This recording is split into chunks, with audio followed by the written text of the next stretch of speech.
नमस्कार विद्यार्थियों।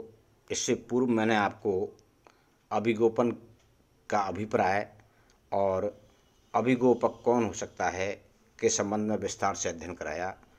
अब मैं आपको अभिगोपन की प्रक्रिया के बारे में अध्ययन कराना चाहता हूँ कि अभिगोपन का कार्य कैसे किया जाता है, किस प्रकार से किया जाता है के संबंध में आपको विस्तार पूर्वक अध्ययन कराना चाहता हूँ। अभिगोपन की प्रक्रिया के अंतर्गत जोखिमों को स्वीकार करने या अस्वीकार करने हेतु निर्णय लिए जाते हैं। यानी अभिगोपन प्रक्रिया के अंतर्गत जोखिमों को स्वीकार करने या अस्वीकार करने हेतु निर्णय लिए जाते हैं। अतः अभिगोपन प्रक्रिया में निम्न कदम उठाने पड़ते हैं। उल्लेखनीय है कि अभिगोपन प्रक्रिया के तहत 4 कार्यों या चरणों का उल्लेख होता है। यानी जो अभिगोपन की प्रक्रिया है, जोखिमों को उठाने का या दायित्व को गहन करने की प्रक्रिया है, उसके अंतर्गत 4 प्रकार से कदम उठाए जाते हैं या 4 चरणों का उल्लेख किया जाता है। पहला चरण है सूचनाएं प्राप्त करना, दूसरा है वैकल्पिक उपायों का विकास करना, और तीसरा है सर्वोत्तम विकल्प पर निर्णय करना तथा कार्यान्वित करना, और चौथा है दोषों की जानकारी करके आवश्यक सुधार करना। ये 4 जो चरण है, इन चरणों को अपनाने के बाद अभिगोपन की प्रक्रिया प्रारंभ की जाती है या अभिगोपन की प्रक्रिया पूर्ण की जाती है। जब तक ये 4 चरण पूर्ण नहीं किए जाते हैं, वह अभिगोपन की प्रक्रिया पूर्ण नहीं मानी जाती है। किंतु कुछ विद्वानों ने इन कार्यों की संख्या बढ़ा भी दी गई है। यहाँ पर हम एक आदर्श अभिगोपन प्रक्रिया में जो कुछ चरण होते हैं, कार्य होते हैं, उनके बारे में अध्ययन करना चाहते हैं।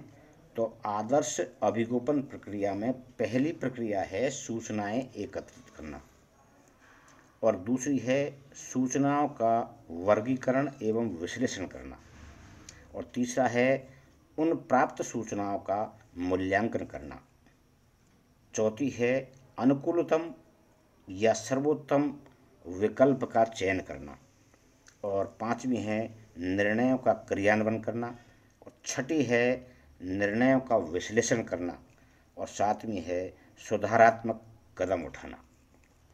यानी जो एक आदर्श अभिगोपन की प्रक्रिया है, उसमें निम्नलिखित कार्य या चरण संपादित किए जाते हैं, तभी वह गोपनीय अभिगोपन की प्रक्रिया संपन्न होती है। तो पहली है बीमा प्रस्ताव के संबंध में सूचनाएं एकत्रित करना। अभिगोपन प्रक्रिया का प्रारंभ बीमाकर्ता संगठन द्वारा बीमा प्रस्ताव के संबंध में सूचनाएं एकत्रित कर किया जाता है। बीमा प्रस्ताव में सन्निहित जोखिम की प्रकृति एवं मात्रा के आधार पर ही इसे स्वीकार या अस्वीकार करने का निर्णय लिया जाता है। अभिगोपक द्वारा एकत्रित की जाने वाली सूचनाओं का क्षेत्र बहुत विस्तृत एवं व्यापक होता है।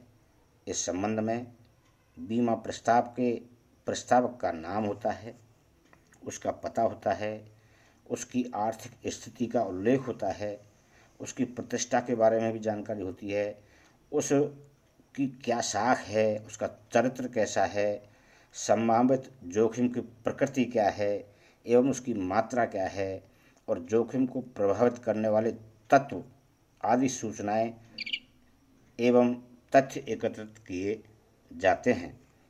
जीवन बीमा की दशा में प्रस्तावक के स्वास्थ्य के संबंध में भी डॉक्टरी प्रतिवेदन के आधार पर जानकारी प्राप्त की जाती है कि वह व्यक्ति स्वस्थ है या स्वस्थ नहीं है। यानी बीमा प्रस्ताव के संबंध में सभी सूचनाएं एकत्रित की जाती है, पूरी उस व्यक्ति के बारे में, प्रस्तावक के बारे में, जो प्रस्ताव करता है बीमा कराने के लिए, कि ये कैसा है, क्या नाम है, क्या आर्थिक स्थिति है, कैसा चरित्र है, क्या जोखिम इसकी जीवन और जीवन बीमा की दशा में उसके डॉक्टरी सर्टिफिकेट प्राप्त किया जाता है कि इसका स्वास्थ्य ठीक है या नहीं। तो ये सभी सूचनाएं एकत्रित करने के बाद दूसरे कदम पर जाते हैं प्राप्त सूचनाओं का वर्गीकरण एवं विश्लेषण करना। अभिगोपक द्वारा विभिन्न सूचनाएं एकत्रित किए जाने के पश्चात उनका वर्गीकरण किया जाना चाहिए। सूचनाओं का वर्गीकरण परिमाणात्मक एवं गुणात्मक, विषयपूरक तथा व्यक्तिपूरक के आधार पर किया जा सकता है। सूचनाओं के वर्गीकरण के पश्चात उनका विश्लेषण किया जाता है, उनका मूल्यांकन किया जाना चाहिए तथा उनकी विश्वसनीयता के बारे में भी आश्वस्त हो जाना चाहिए। परिमाणात्मक एवं गुणात्मक सूचनाओं का विश्लेषण विभिन्न सांख्यिकीय विधियों के माध्यम से किया जाता है। विषयपरक सूचनाओं की प्रकृति सामान्य सूचनाओं के समान होती है, अतः उनकी सत्यता की जांच अन्वेषण के माध्यम से की जानी चाहिए। व्यक्तिपरक सूचनाओं का विश्लेषण एवं मूल्यांकन अभिगोपक द्वारा अपने व्यक्तिगत स्तर से भी किया जा सकता है। इसके बाद नेक्स्ट है विकल्पों पर विचार एवं मूल्यांकन करना। सूचनाओं के वर्गीकरण विश्लेषण करने के पश्चात उन सूचनाओं का मूल्यांकन करने के लिए पर यदि अभिगोपक यह निष्कर्ष पर पहुंचता है कि प्रस्तुत बीमा प्रस्ताव में निहित जोखिम उसकी क्षमता के अनुरूप नहीं है, तो ऐसी दशा में वह प्रस्ताव के संबंध में अन्य विकल्पों पर विचार करता है। क्या बीमा प्रस्ताव अन्य किसी रूप से स्वीकार किया जा सकता है, अर्थात क्या बीमा प्रस्ताव की प्रतिकूल शर्तों में यथोचित संशोधन कर स्वीकार किया जा सकता है? क्या प्रब्याजी दरों में अनुकूल संशोधन कर प्रस्ताव को स्वीकार किया जा सकता है? अभिगोपक यह संभावना पर भी विचार कर सकता है कि क्या प्रस्तुत बीमा प्रस्ताव के संबंध में पुनर्बीमा की प्रक्रिया अपनाई जा सकती है या नहीं। इसके बाद अनुकूलतम या सर्वोत्तम विकल्प का चयन किया जाता है। विभिन्न विकल्पों पर विचार करने के पश्चात अभिगोपक अनुकूलतम विकल्प का चयन करता है। इस निर्णय प्रक्रिया में वह प्रस्तुत प्रस्ताव को स्वीकार या अस्वीकार कर सकता है। प्रस्ताव के अभिगोपन पर विचार करते समय अभिगोपक को संभावित जोखिम, लाभदायकता आदि तत्वों पर अपना ध्यान केंद्रित करना चाहिए। इस संबंध में यह महत्वपूर्ण तथ्य है कि प्रस्ताव पर अविलंब निर्णय लिया जाना चाहिए, क्योंकि विलंब के परिणाम स्वरूप बीमित जोखिम में वृद्धि की संभावना बढ़ जाती है। इसके बाद नेक्स्ट जो चरण है वो है निर्णय एवं क्रियान्वयन। विकल्पों के चयन के पश्चात अभिगोपक द्वारा प्रस्ताव की स्वीकृति या अस्वीकृति के संबंध में निर्णय लिया जाता है। यदि अभिगोपक बीमा प्रस्ताव को स्वीकार कर लेता है तो वह अपनी स्वीकृति का संवहन बीमित को प्रेषित करता है, किंतु यदि वह संशोधित शर्तों पर प्रस्ताव को स्वीकार करना चाहता है तो ऐसी दशा में बीमित को सशर्त स्वीकृति प्रदान करता है।